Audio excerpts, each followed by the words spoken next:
On Mother's Day, my mom gushed on Facebook, blessed with the most beautiful grandchild about my sister's son. I was 7 months pregnant. No mention, no call. I stayed quiet. In 24 hours, my delivery room photo hit 20,000 likes. Not because of her face, but because of who was holding her. My name is Ellen Robbins.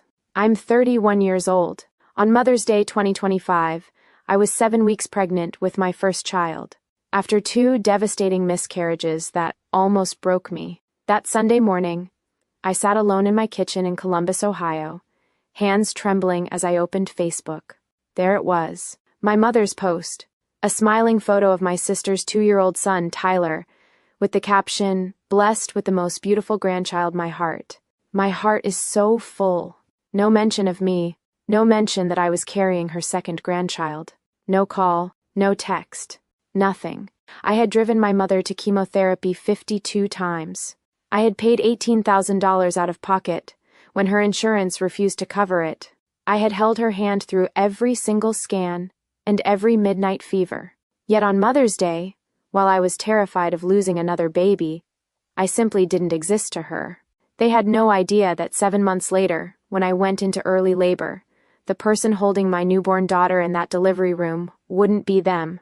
And they definitely didn't know that the photo of my baby would explode to 20,000 likes in just 24 hours. Not because of me, but because of who was holding her.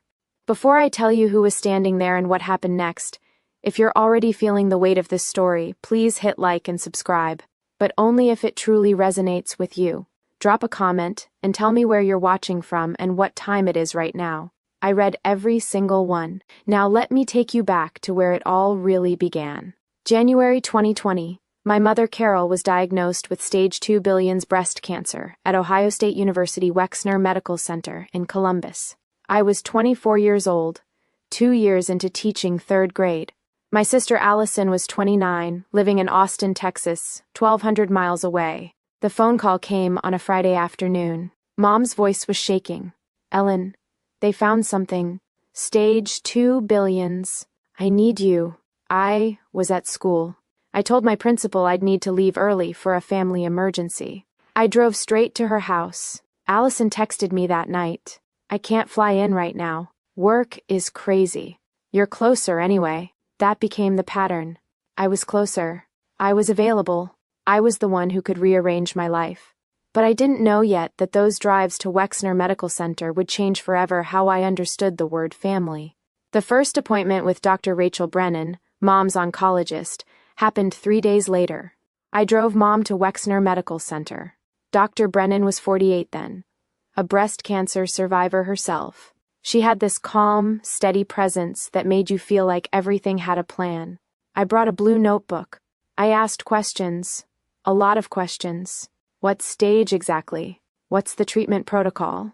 What are the side effects we need to watch for? What medications will she need? What's the timeline? Dr. Brennan looked at me carefully. "You're asking all the right questions. Are you in healthcare?" "No," I said, "I'm a teacher. I just need to understand everything." Mom sat there quietly. She didn't ask much. She just looked scared. Dr. Brennan nodded. "Your mother is lucky to have you." Mom didn't say anything. I filled that blue notebook with over 200 pages of notes over the next 2 years. Treatment plans, side effects, medication schedules, everything. The chemotherapy started in February 2020, every 2 weeks for the first year, then monthly. I drove her to 52 appointments, not 50, not 55, 52. I counted because I saved the parking receipts. Each appointment took between 4 and 6 hours. Sit in the infusion room. Watch the IV drip. Hold her hand when the nausea hit. Drive her home. Make sure she got inside safely. Let me tell you what one of those appointments was really like. The infusion room at Wexner smelled like chemical disinfectant, mixed with something sweet and metallic. The fluorescent lights hummed. Mom sat in a blue recliner with an IV line in her left arm. I sat next to her with my blue notebook. Around us, other patients slept or stared at their phones. The chemo dripped slowly. Drip, drip, drip. Each drop supposed to save her life, but making her feel like she was dying. After the first hour, she'd start feeling nauseous. I'd hold a basin, Sometimes she threw up. Sometimes she just dry heaved. I'd rub her back and whisper, "You're doing great, Mom. Almost done." I was a third-grade teacher, but in those moments, I was learning to be a nurse, a mother, and a daughter all at once. I met Nathan Robbins during this time. He's a firefighter and EMT. We met at a coffee shop near the hospital. He saw me studying my notebook, asked what I was working on. I told him I was taking care of my mom through cancer. He didn't run. Most guys would have. He stayed. In 2021, Mom needed surgery. Allison flew in for that. She stayed 48 hours. She posted 15 Instagram stories, praying for Mom with photos of flowers, the hospital waiting room, her coffee cup. Not a single photo of me, even though I'd been there every day for a week, leading up to the surgery and stayed every night after. When Allison left, Mom said, "It was so good to see her. I'd been there the whole time." The bills started coming in late 2021. Mom's insurance covered about 70% of the costs.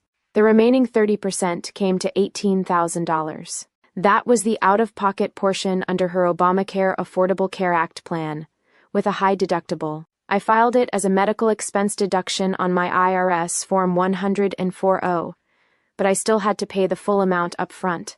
Allison said she'd split it with me. I waited 3 months. She didn't send anything. I texted her in December 2021. "The bill is due. Can you send your half?" "Things are tight right now," she replied. "Can you cover it first?" "I'll pay you back." I paid the full $18,000 on my credit card on December 12, 2022. Chase Sapphire, 18 months at 0% APR. I still have the receipt. I saved it to my Google Drive in a folder called Mom Cancer. Allison never paid me back. December 20th, 2022.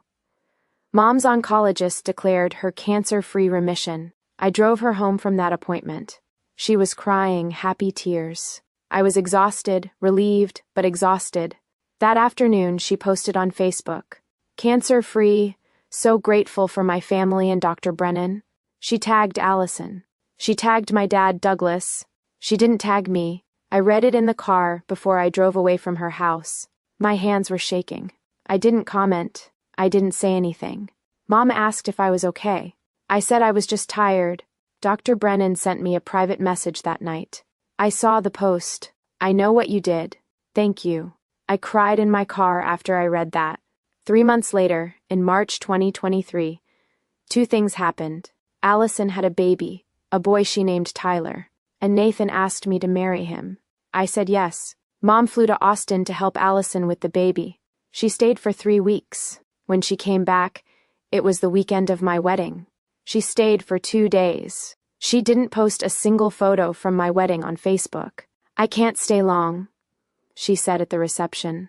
"Allison needs me with the baby." "You were just there for 3 weeks," I said. "Well, she just had a baby, Ellen." Nathan looked at me across the room. I could see it in his face. He was angry, but I just smiled and nodded. From March to December 2023, Mom posted 50 times about Tyler. First smile, first laugh, first steps. I followed along silently.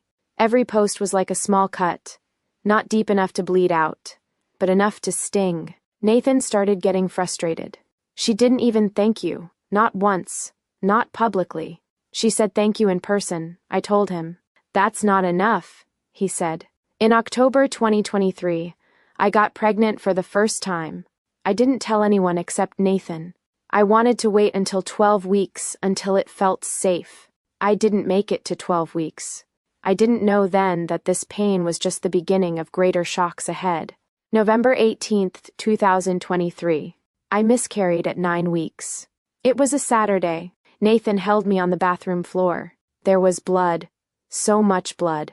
I knelt down to clean the floor while Nathan hadn't made it home yet from his shift at the fire station. Blood mixed with tears on the white tile. I whispered, "I'm sorry, baby. Mommy's so sorry." When it was over, I called my mother. "Mom," I said, "I lost the baby." There was a pause. Tyler was crying in the background. She was visiting Allison again. "Oh, honey, I'm sorry," she said. Her voice sounded distracted. "But you're young? You can try again." "I have to go. Tyler's crying." The call lasted 3 minutes and 12 seconds. She never called back to check on me. Allison didn't even know I'd been pregnant. Mom never told her. I started paying attention to our family group chat after that. It was called Robin's Family. From March 2023 to November 2024, there were 203 messages about Tyler. 12 messages about me. 11 of those 12 were me asking how everyone was doing. The one message about me that I didn't write myself was Dad saying congrats when Nathan and I got married. In May 2024, I was named Teacher of the Year for my district by the Ohio Department of Education. There was a ceremony. Nathan came. My parents didn't. I called Mom to invite her. I won Teacher of the Year. The ceremony is Friday at 4. Oh, that's wonderful, she said. But Allison is in town with Tyler this week. We're taking him to the zoo on Friday. Okay, I said. Never mind. Nathan took a photo of me holding my certificate. He posted it on Facebook. 47 people commented, "Congratulations." My mother liked the post. She didn't comment. I got pregnant again in June 2024. This time, I didn't tell my mother. I only told Nathan and Dr. Brennan. Yes, Dr. Brennan. Over the 2 years of Mom's treatment, Dr. Brennan and I had stayed in touch. She checked in on me. She knew I'd miscarried. When I told her I was pregnant again, she said, "I'm here if you need anything." August 2003, 2024. I miscarried again at 11 weeks. I was in my kitchen making breakfast. The bleeding started. Blood on the kitchen floor. I was on my knees trying to clean it up. Tears streaming down my face while Nathan was at the fire station. I called him. He was there in 12 minutes, still in his uniform. I didn't call my mother this time. I didn't see the point. Dr. Brennan came to the hospital. She sat with me for an hour. She didn't say much. She just sat there. That meant more than any words. I'm not telling them anymore. I told Nathan that night. They don't get to know. In October 2024, I got pregnant for the 3rd time. I didn't tell my family until April 2025, when I was 6 months along and couldn't hide it anymore. I posted in the family group chat, "Nathan and I are expecting in December." Mom replied 4 hours later, "Congrats, honey." Allison replied 6 hours later, "That's great."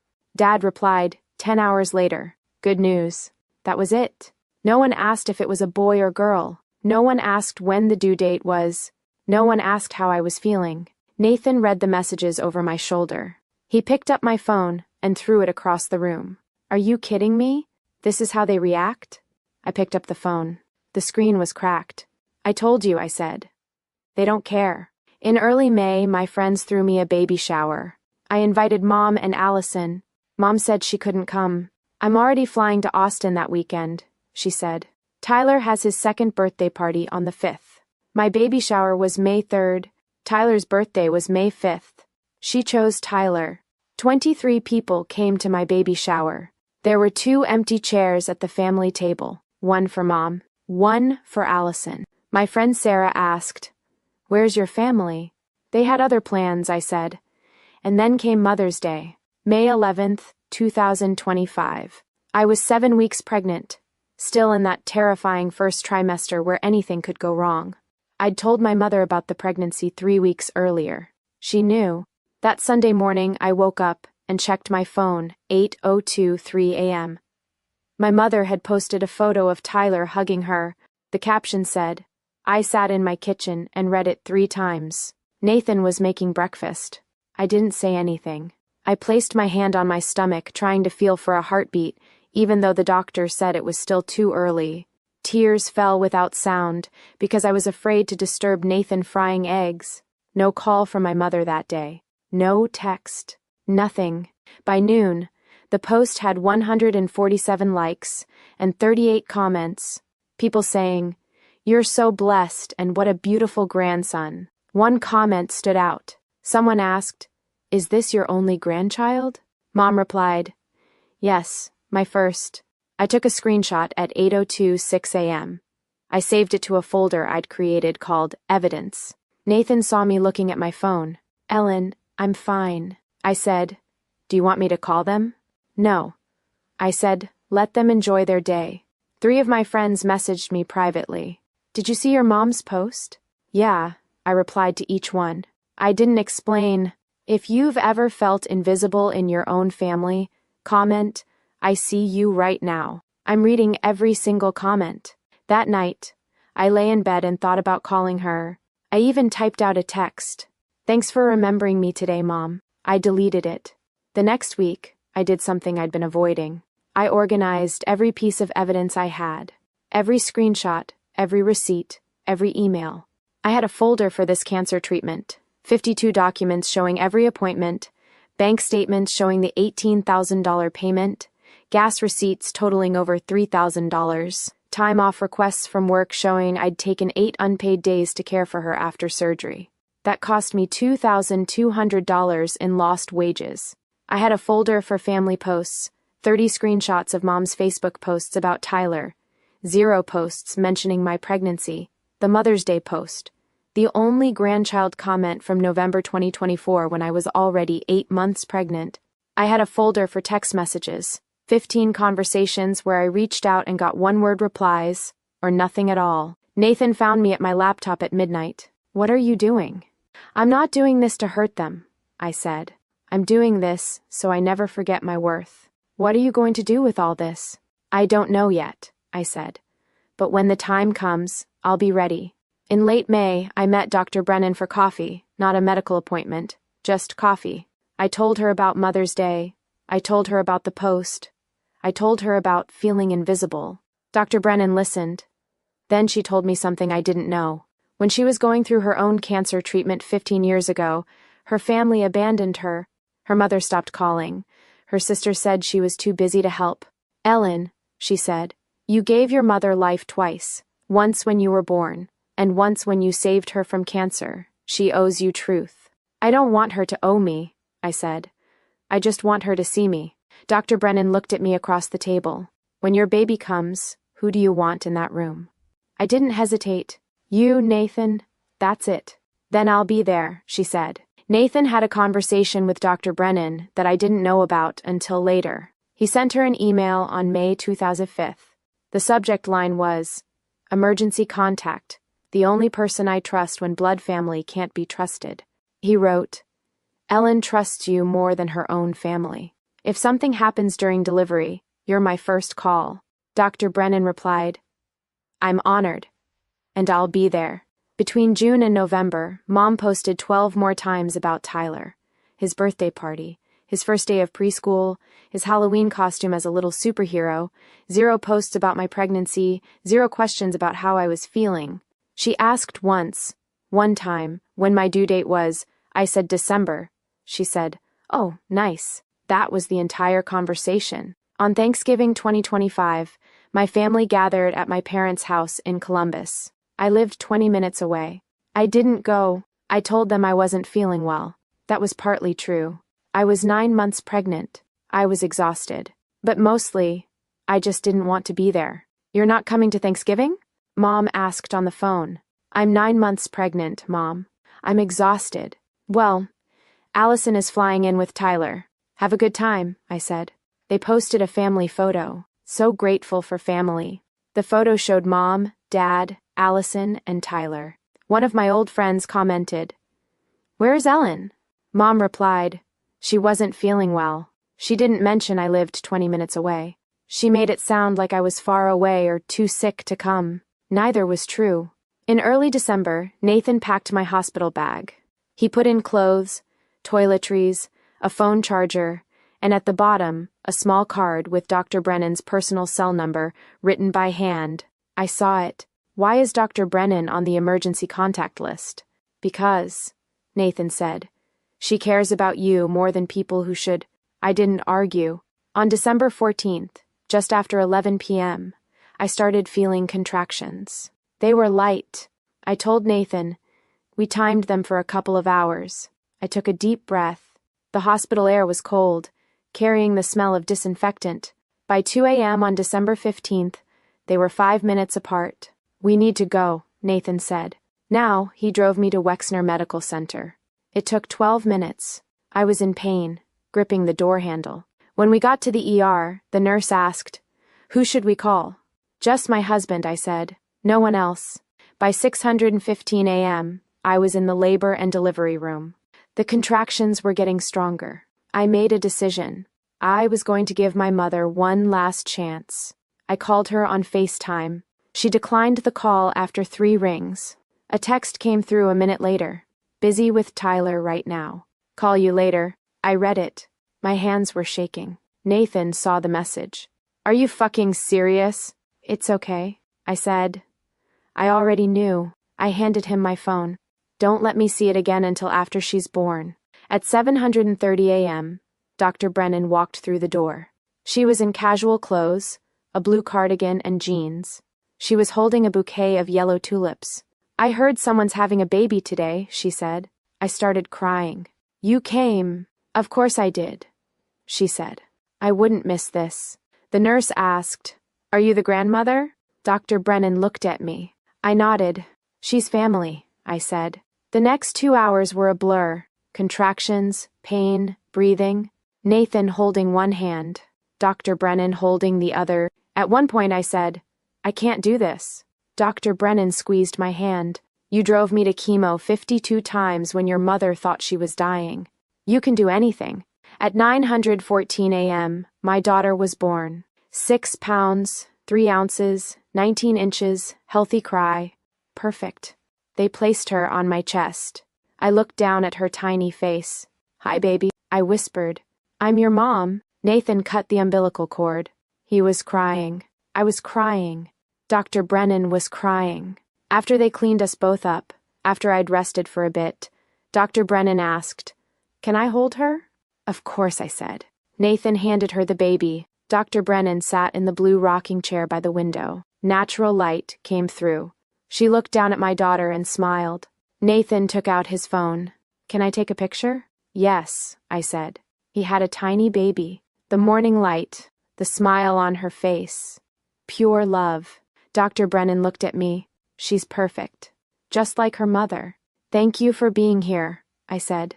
You didn't have to. Yes, I did, she said. Then she pulled out her phone. Ellen, can I share this photo? I'd like to tell people what real love looks like. I thought about it for maybe 3 seconds. Then I said, Yes, please do. But before she posted it, she did something I wasn't expecting. She opened Facebook on her phone and pulled up my mother's page. She found the Mother's Day post.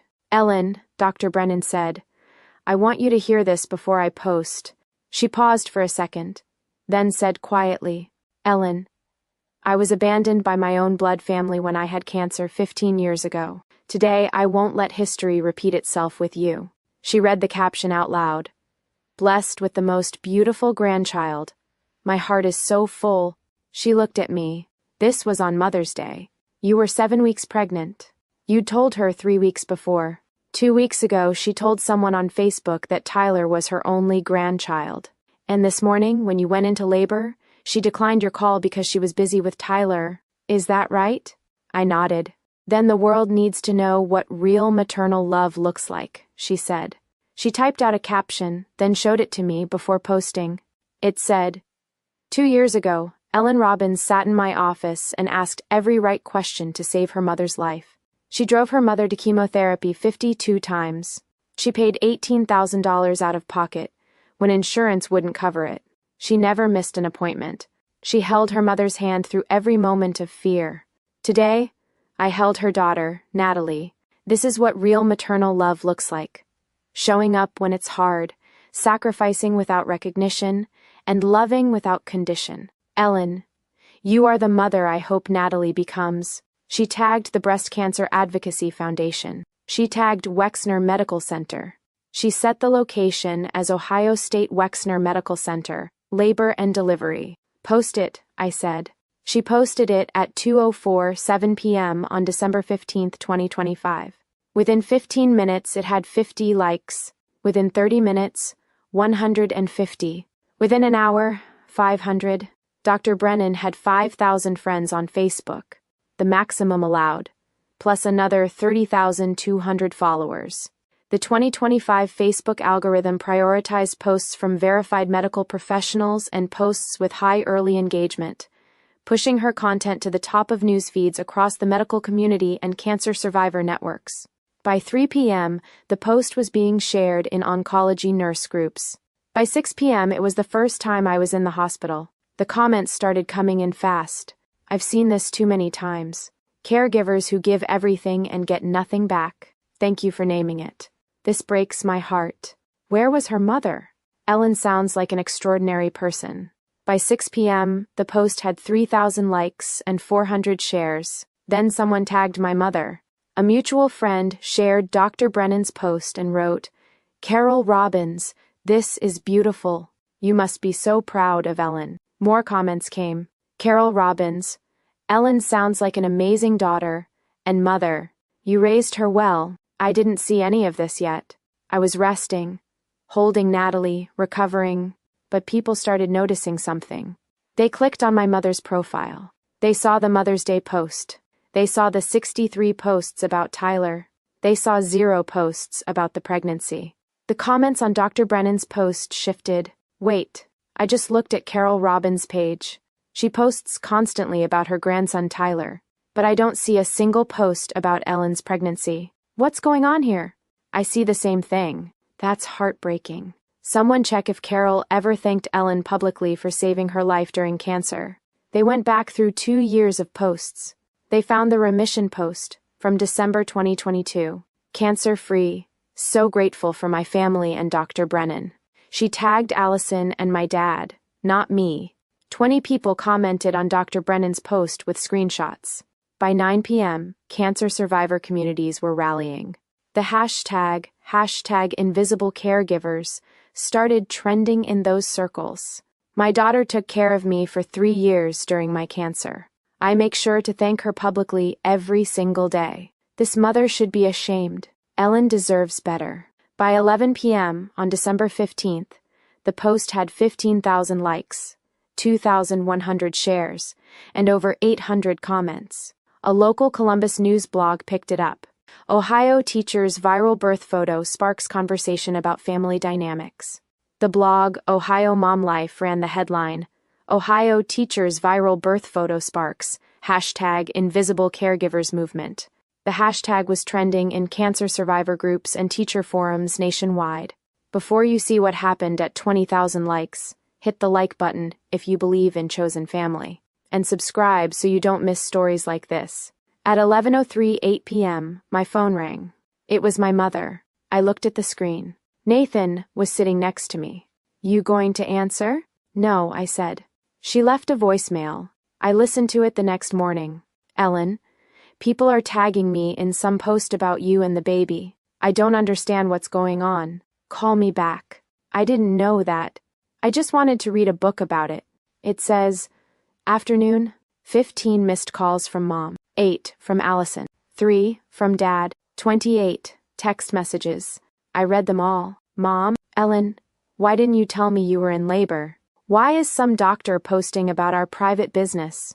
People are saying horrible things about me.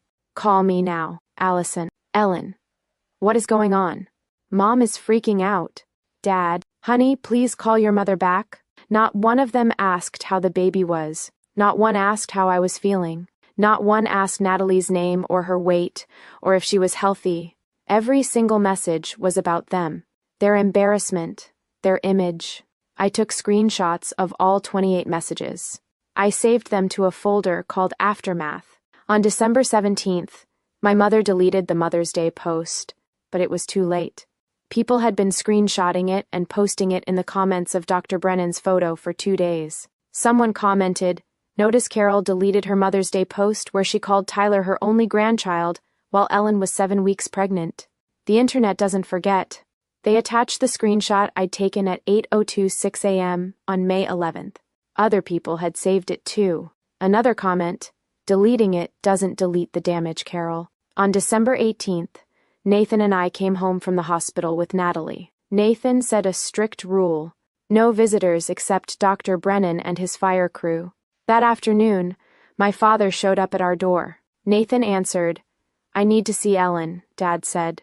"She's not ready," Nathan said. "I'm her father." "Then you should have acted like it," Nathan said. He didn't let him in. Dad left an envelope on the doorstep. Inside was a check for $500 and a note. "For the baby, I'm sorry. Over the next few days, I did something I needed to do. I read all 26 calls and 28 text messages again.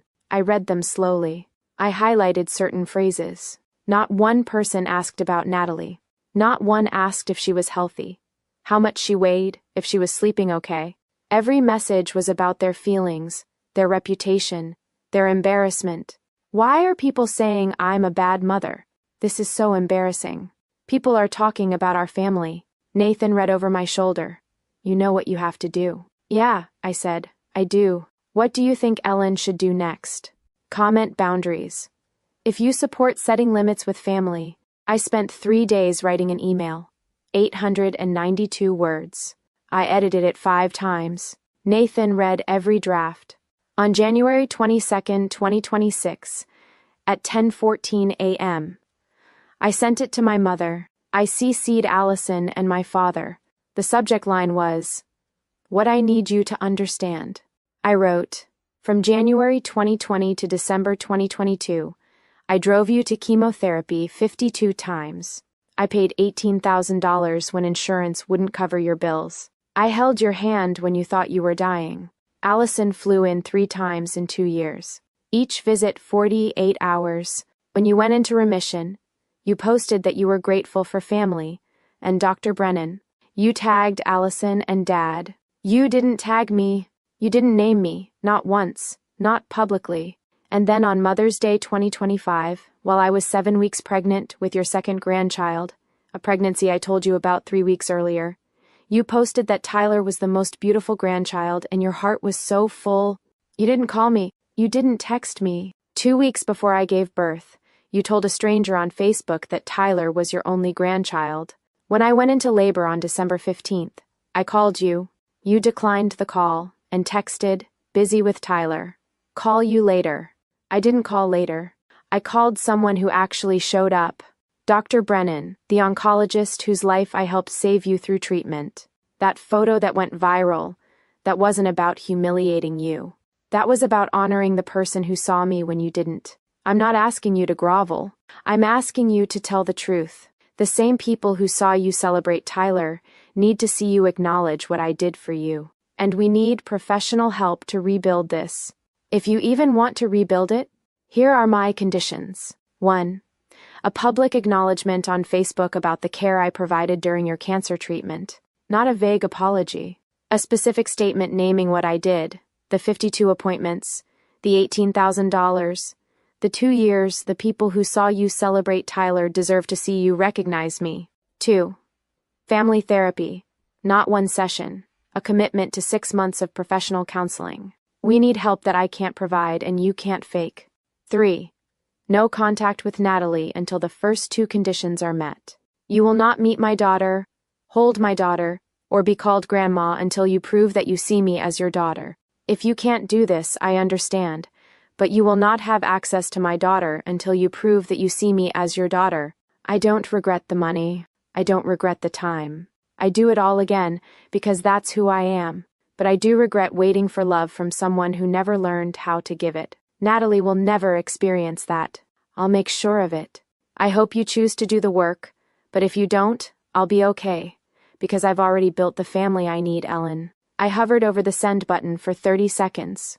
Nathan stood behind me. You ready? Yeah. I clicked send.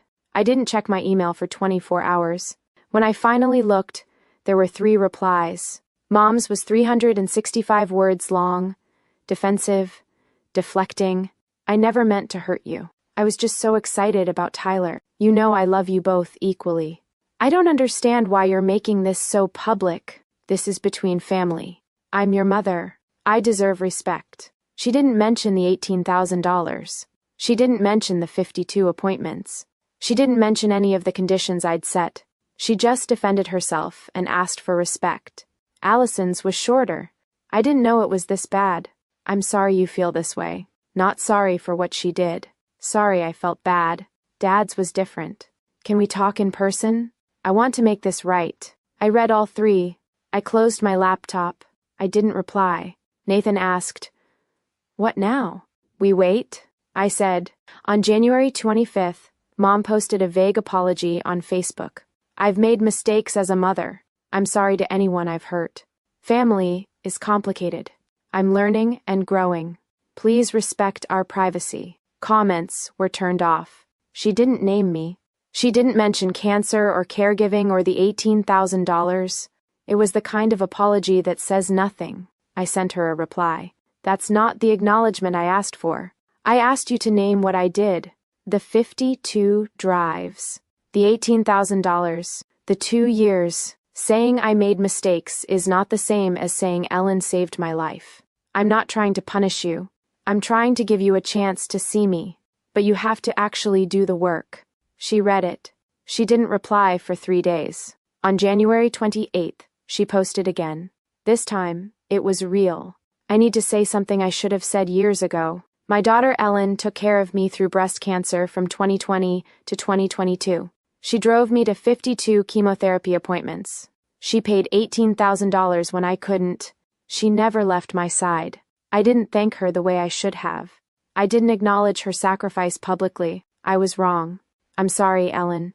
And I'm working to be better. She tagged me. She left comments on. It was public.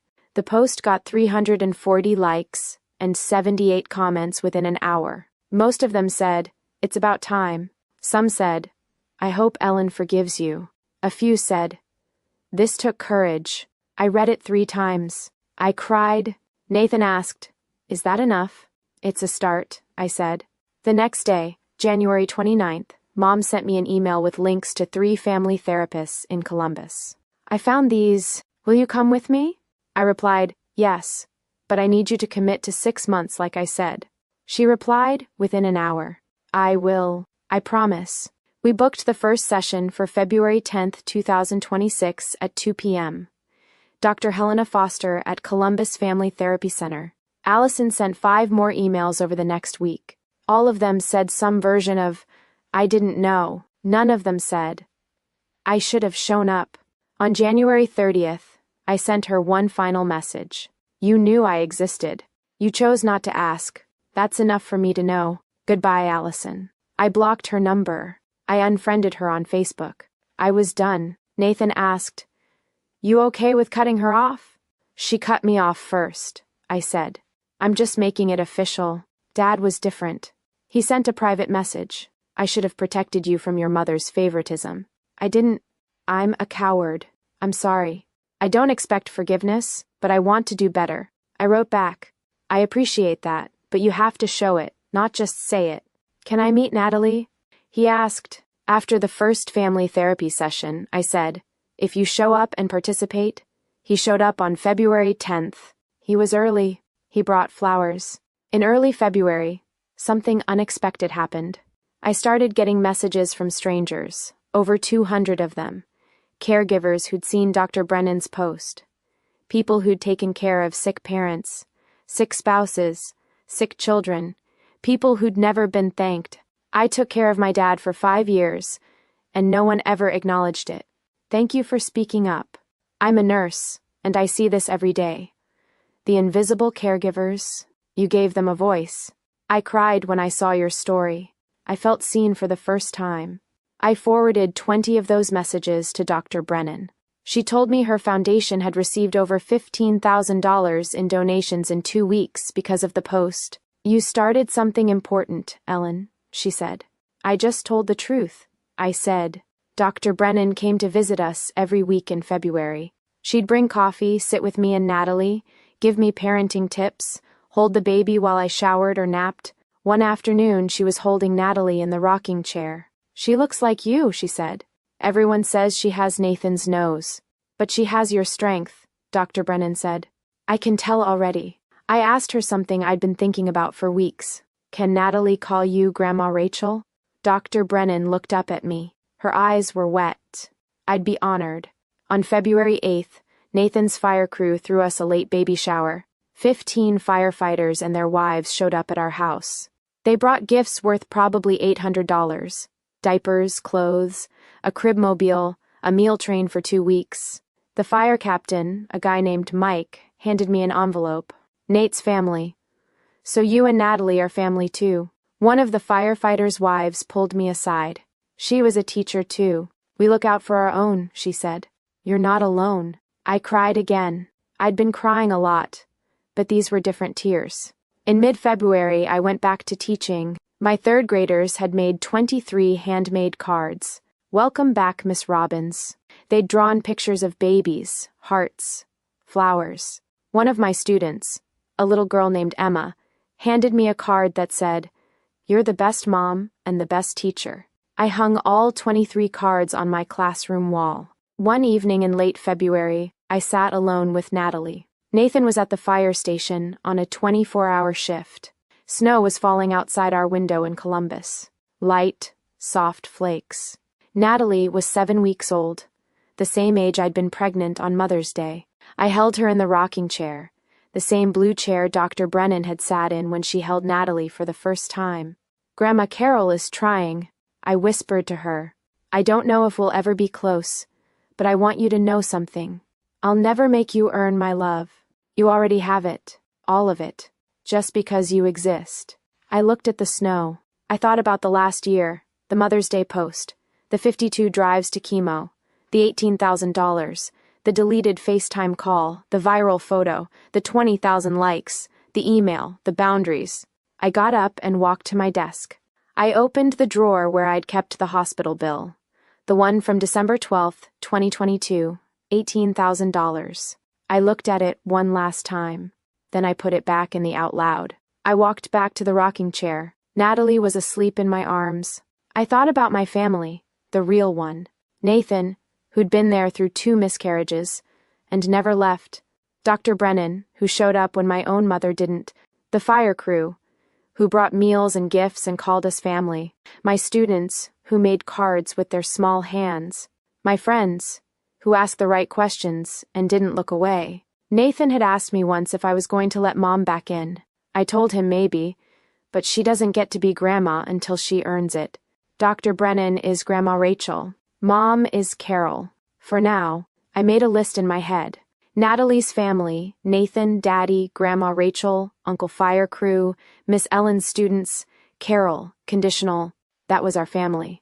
I said it out loud. This is our family. The next morning I wrote in my journal, February 14th, 2026, Valentine's Day, a day about love.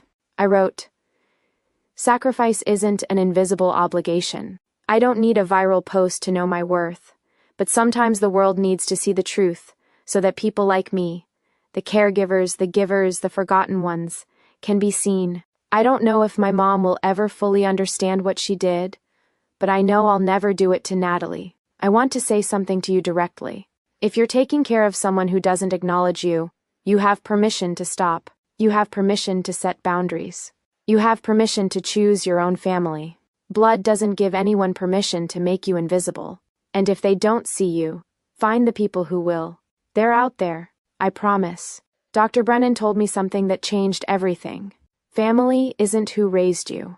It's who shows up. And now I choose the people who show up. I used to think family love was something you paid for with money, with time, with blood.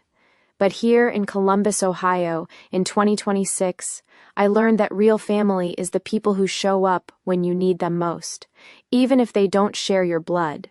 Natalie will grow up knowing she doesn't have to earn love. Love was there from the very first second. And if you're reading these words right now, you deserve to be loved like that too. If this story meant something to you, share it with someone who's taking care of family without a thank you. Like it if you believe in chosen family. And comment, "I see you if you're a caregiver. Because I see you, we see each other." Thank you for listening. And remember, you deserve to be loved without conditions. Don't accept anything less. On a quiet February afternoon, Dr. Brennan knocked on my door with 2 coffees. She came in. Nathan was home. We sat in the living room. Natalie was sleeping in her bassinet. Dr. Brennan looked at me. "Room for one more." "Always," I said. Nathan put his arm around me. Dr. Brennan held her coffee. The snow fell softly outside. Natalie made a small sound in her sleep. I looked around the room. This was it. This was family. Not the one I was born into, the one I chose, the one that chose me back. This is what real love looks like.